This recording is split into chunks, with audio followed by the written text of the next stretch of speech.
Ahoy rum explorers, I'm Nia, I'm a rum enthusiast, and today we're exploring Flying Gang Rum Port L'Orange Cask. Super excited to try this one and how I got this bottle. So grab a drink and come plunder some rum with me.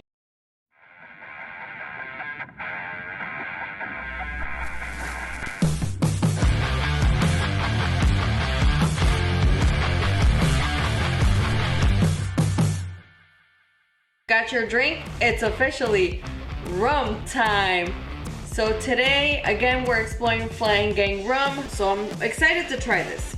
And just a little background on why they call this Flying Gang. It refers to pirates of Calico Jack, Edward Teach, which is also known as Blackbeard if you're not familiar, Benjamin Hornigold, Harry Jennings of Nassau, Bahamas. So very excited to try this. I'm very interested in also to see, there was not a lot of information as far as this orange cask finish, because it is finished in an orange cask. So we're gonna go ahead and wait for this pop. As you can see, I'm going to insert some imagery of this bottle. Labeling is very, very cool. The bottle itself is beautiful. I'm even gonna keep this when I finish this to have some like really nice water by my bed, because the top is also glass. So let's wait for this beautiful pop. Ooh, that's a big one. And it's glass, everything's glass. I'm gonna pour a little bit on the neat glass, a little bit on the Glencairn. Okay, so let's move forward with the review.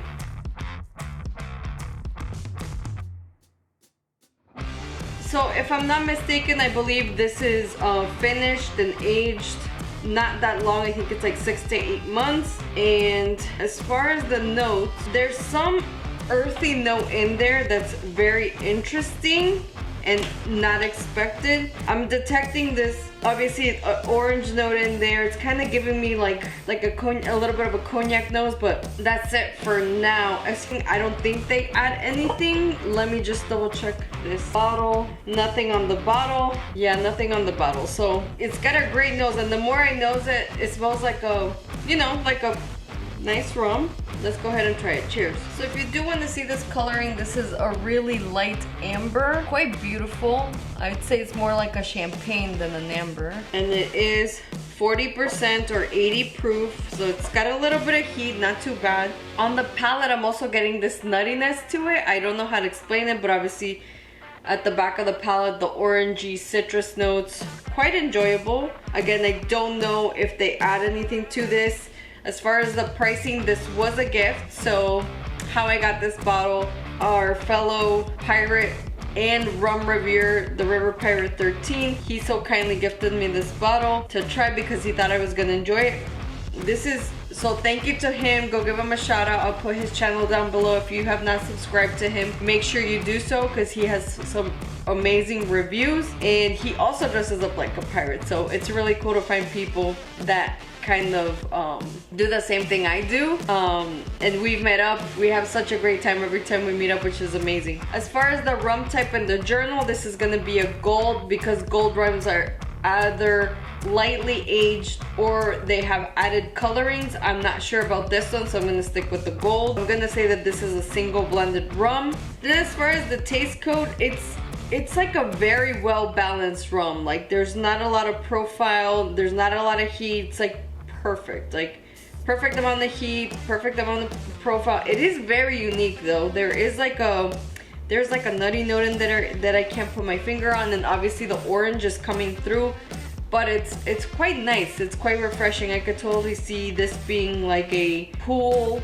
or beach rum, because it's kind of tropical but still very rum forward. So I'm gonna give this a 5, which is kind of in the middle, so not too dry, not too sweet. Then as far as bland to flavorful, I'd say this is gonna be less on the flavorful side, because there's no long linger on the palate, but there's definitely some flavorings there. So I'm gonna give it a C, which is a little bit less than the middle.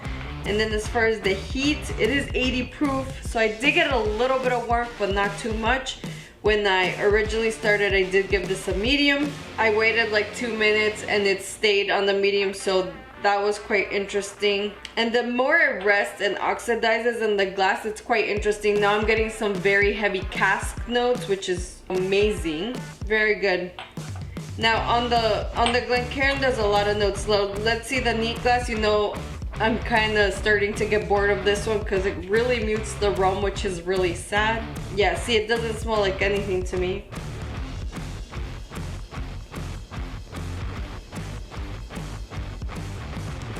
I'm gonna go ahead and try it on this one. Cheers. On this one, detecting that nutty note and also earthy note. There's an orange as well. At the back of my palate, there was a little bit of a pepper, like a white pepper, which is really interesting. I did not expect that in this rum. So as far as the whiskey exchange flavor camps, I'm gonna give this a fruity and spicy. So as far as the Royal Rum Society's taste code, this is gonna be a 5CM. It's a very well-rounded, well-made rum. I don't think they add any additives. I'm not getting a lot of heaviness on the palate, although when I did have this, there's a little bit of oiliness on the palate versus this one, which is very interesting. I might have to take another sip. Yeah, this is really unique. So if you see this on the shelf, highly recommend. Now, moment of truth. Is this treasure chest approved? No, it is not. Thinking about what I have in my treasure chest right now, I would have to remove one of the flavor rums that I have on there. It's a really good rum. Like, if you see it and you like these types of notes that I'm talking about, a little bit of oakiness, a little bit of nuttiness, some cask notes, like it's a beautiful rum. That's it for today, short and sweet. If you do not subscribe, make sure you hit that button so I can welcome you on board as a crew member, and I look forward to the next rum. Cheers. Hey, do you like unique finishes on your rums? Then check out this video right here of this rum. Hope you enjoy.